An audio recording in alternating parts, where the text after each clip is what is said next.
じゃあ、これまでに影響を受けた音楽とか、まあ、ルーツでいいですね。好きな音楽。そうっすね。母親の影響で、井上陽水は好きでした。井お上陽水好きで、詩の世界観とメロディーはすごい好きだった。井上陽水好きで、中学校入ってからは、ブルーハーツを生で見たんですよ。そう、デコボコってたんですよ。生で見て。なんかブルーハーツと、あとは、ニルバーナ。90年代の音楽が好きなのと、あとブラインドコアですね。ハーシュのスピード感はグラインドコアから来てると思います。あとは、広川さんに似てるのかな。ノイズアーティストとかはあんまり知らないです。参考に聞かせてもらってるんですけど、この人こう出してんだとかっていうので聞かせてもらってるんですけど、普段聞くのはやっぱりキャッチーな音楽といっても暗い音楽の方が好きかも。最初に買ってもらった CD は世にも奇妙な物語のサントラでした。あ、そこがでも予約して買ったっすね。ちょっとね、わからないでもない。なるほど、そこがそこルーツですね。そこのルーツが階段につながると、お二人はね、階段もやられてるからね。そうなんですか。そう。階段のバック。それもたまたまなんか、マージェリ君階段が好きで、たまたま階段師さんと知り合ったりして、でその階段師さんのお話のバックでちょっと怖い音響。オカルトが好きなのは俺なんですけど、こちらはもう存在がオカルトだ。好きとかではないです。じゃあそこがルーツは世にも奇妙ながあるんですね。メインテーマの方じゃない。タモリが出てくるところのストーリーテラーっていう曲なんですけど、あれが家で聴きたくて、お母さんに頼んで予約して買ったっすね。母親が結構いろいろ幅広く聴く人だったので、家にそういうカセットとかがいっぱいあって、で、かけっこだったんで、家帰って一人でそういうのを勝手に漁って聴いたりしてたんですよ。そういうのが結構ルーツになってるかもしれないです。私だからホラーとか好きって全然気づいてなかったんですけど、考えてみたらそれ小学生の時とかに読んでる漫画とかが少女漫画じゃなくて日野秀氏とかだったみたいなそういうのあったなっていう感じで気づいてないことが多いんですよ。音楽もまさか音楽をやるようになるとは思ってなかったっていうか、今でもあんまりなんならシンガーって言われる方するとっていうか、歌ってるっていう実感が全然ないっていうか、もともと美術の方が好きで絵を描いたり造形物を作ったりしてて、私はその音楽の知識は全くないので、高校生の時とか私はその辺の鉄のスクラップを拾ってきて、大きな造形物を作っ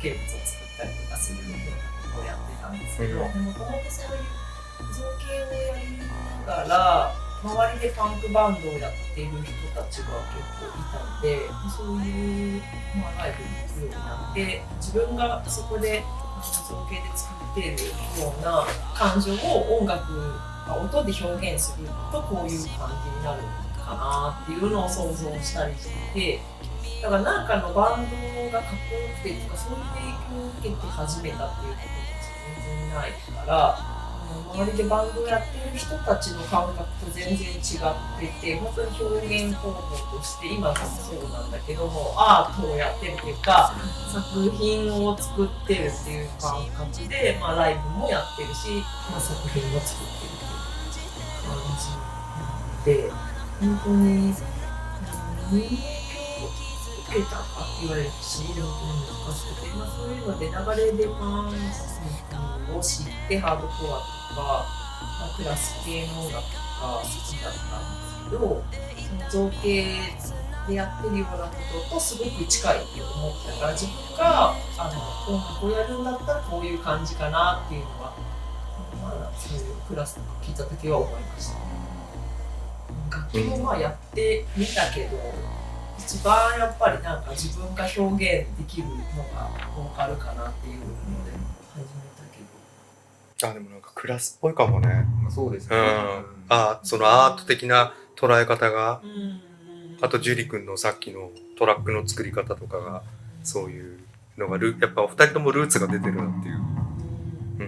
なんかパンクとかハードコア、まあ人にもバンドにもよるけど、完全に音楽やりたいのっていうのとまたちょっと違った面もあるじゃないですか。だからなんかそこは結構普通につながるお話かなと思う。だから音楽的な知識が全くないから私たちの音楽適当っていうかすごいデタラメな感じで多分やってるんだけど、音楽の人からするとすごい不思議に聞こえるっていうか、そういうなんかリフ感がないとか、そういうのは狙ってるんでしょみたいに言われるけど、リフ感って何みたいな感じっていうか本当に全然そういうのを意識してないっていうか、それよりも音作りっていうか、やっぱり音の遊びっていう感覚だから、ずっとスタジオの中ではなんか音作りっていうかな、音響の遊びをずっとやりながらそれが曲になってるような感じっていう。 N さんのライブ見てるとトラックで打ち込み機材を使ってるんだけど、ライブ感というかバンド感すごいですよね。やっぱそういうのって意識はこれ意識してるんですよ。シーケンス組んでそれをボタンにして曲が再生されるっていうのじゃなくて、その単純なワンループだけどそれの抜き差しだったりとか、そのちょっとしたズレだとか、そういうので生まれるグルーブみたいなのがあると思うんで、そこは意識してるっすね。歌の乗せ方もだからどのぐらい乗ってこうかなみたいな感じの付け方ですごい乗れる感じの曲にするか、ループとかビート感があるんだけどあえてそこを外していこうかなとか、そういうのは考えですね。ちょっと乗せやすい、乗りやすい感じの曲にしようか。今まで話した人レコードが好きだからな人が多いから、あんまりそういう感じはないってことですよね。まあもちろんあるとは思うんですけど、そう逆にだからなんかそういうねするのもね結構バンドのライブの打ち上げとか行くと大抵何が好きとかそういう話になるじゃないですか。昔からそれがすごい嫌で、ちょっとわかります。わかるわかる。全然知らないし、捉え方がやっぱ違いますよね。もう技法ですよね、音楽。お二人はどちらかというと。そうですね。最初にノイズコンクリートソロで始めた時もそれまでずっとバンドのボーカルとしてやってたんだけど、まあボーカルなんで声使って何か違うことできないかなと模索してた時期があって、で声を多重録音してノイズを作ったらこれなら一人でもやれるかもしれないっていうところから結構始まってるんですよ。なんで結構その身近にあるものっていうか、そういうもの誰でも扱えるとか、誰でも手にできるようなもので、誰でもできるけど自分しかできないことみたいな、そういうのが結構テーマになってて自分で、だからその日々の日常だったりとか、そういう風景を写真で撮るみたいな感覚でその場面をフィールドレコーディングしてそれをこう曲に取り込んでいくとか、そういう作り方をずっとしてたんで、だからその音楽的な知識とかっていうのは本当に最近ようやくちょっと勉強し始めた。ハイパスがどうとか何ヘルツをやるとどうなるとかっていうのはもう最近感覚的にやってるんだけど、だから結構ライブなんかでも PA の人にこっちがこうしたいっていうのを注文をつけると多分全然思ってはないような注文のつけ方をしたりするみたいで、でもその通りにやるとなんかいい感じになるみたいな、すごいこう独自の世界観があるんだねっていうのはすごい言われますね。レコーディングのスタジオの人にも言われるし、それ多分私たちにしかわからないなんかその音楽のなり立たせ方っていうのがはっきりあって、多分見ててもみんな何がよしなのかわかんない感じっていうか、そういうの無事だと思いますね。もうガチガチのプレイヤー気質のエンジニアさんだったら大変でしょうね、レコーディング。多分イメージが、2人のイメージが伝わらないんじゃないか、ミックスの時とかに。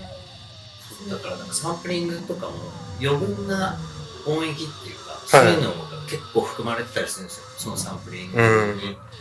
本来だったらその音域をカットするだろうっていうところとかがこう入ってるんだけど、それをカットしちゃうとまた違ってきちゃうというか、そういう歌とか混ざった時に、そういうのはあるね。例えばちょっと思ったんですけど、身近な一緒に活動してる人とかよくやる人とかで、まあなんかすごい好きだなとか、そういうアーティストとかいます？これはね、そうですね。シンパシーを感じたのはスペースグライダー四国はなんか自分がソロでやってた時、なんか作品作りとライブとか分け取ったんですよ。なんか曲は曲、そういうトラックとして結構 N3 の原型になってるようなトラック作りとかをしてたんだけど、ライブでそれを再現するっていうのが一人でやると忙しくなっちゃう。だからライブはライブでも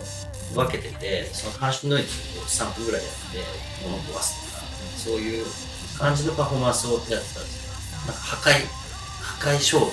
みんなで共有するみたいな。でそれでなんか結構シンパシーを打ったのはスペースグラインダー、あとはオーボー、関西のドイツ、あとはもう身近な存在で言うと、もう10代の頃から仲良くしてるのが竜巻太郎っていうナイスルー一緒にやってるそうですはもう本当幼馴染っていうのが10代の頃からして、一番影響を受けてるのかもしれない。もう分かんないぐらい昔なんだろう、無意識で一緒にいて影響を受けてるっていう。兄貴とかいろいろとしてもらう感じですね。さっちゃんはどうですか？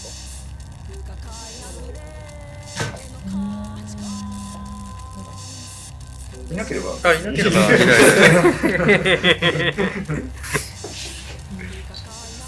でも本当に好きな人って本当にガツンって音楽好きな人、別に過去現在問わず、多分特に本当に言ってないですね。本当にいないんですよね。本当にね、聞かないんですよ。本当難しいじゃないですか。その影響を受けるっていうのはもうあらゆるものが影響だと思うから、別にその人に限らずっていうか、音楽&映画だったり、ね、映画の中の感じで好きなとか、音楽としてはないかな。なんかその声に一緒の飯メニューとか、なんかそういう感じはあるけど、自分がすごい主軸にあるっていうじゃないですか、いい意味で。で、参考にじゃないけど、そのぐらいのこう影響というか、今言ったような面白いなとか、そういう取り込み方はするけどっていうところで。プレイヤーキスじゃないんだよね。でもそういう意味で、いわゆるアーティストキスなんだよね、やっぱりね。プレイヤーじゃないよね。そのスタジオミュージシャン的じゃない。そうすごく影響をいろいろ受けてて、その特定の人になんか受けてるっていうんじゃなくて、なんか例えば人のその時言ったこの発言に影響を受けた、この時やったその発想に影響を受けたとか、多分そういう影響は多分すごい受けてるんじゃないかなっていう気がします。多ジャンルの影響がすごいんじゃないですか。手塚治虫が言ってたような漫画ばっか読んでたら漫画描けないんだみたいな。だから逆に誰かって言っちゃうと分かんなくなっちゃう。まあでもクリエイティブな人ってそういうタイプの人、荒川君とかもそうですね。そうだね。案外聞かない、すっごい作る人って意外となんかめちゃめちゃオタクに聞くっていう人少なかったりして、それよりはやっぱもうやっちゃうっていうか。逆にだからなんか聞かないっていうか、自分の中でこれは取り入れたくないと思うものを入れないっていう選択肢をする方があるかもしれない、意識的に。今でも割ともういろんな情報社会でなんかその情報が入ってきちゃうこと多いけど、それを自分の中で選んでむしろ入れないようにしているところの方があるかもしいうか。いい話ですね。そうですね。ちょっとわかりますね。でも、なんかその感じ。だから好きじゃない人とはなるべくいないするとか、あーそういうのは無意識にすごい子供の頃から多分あって、なんかそれって自然と嫌だなと思う人と一緒にいると嫌だって思いながら自分にも移ってきちゃうような感覚がすごい怖いっていうか、この人と一緒にいないとこうみたいな。音楽もそういう感じでなんか好きじゃないものは入れないとこうみたいなのをすごく無意識にやっている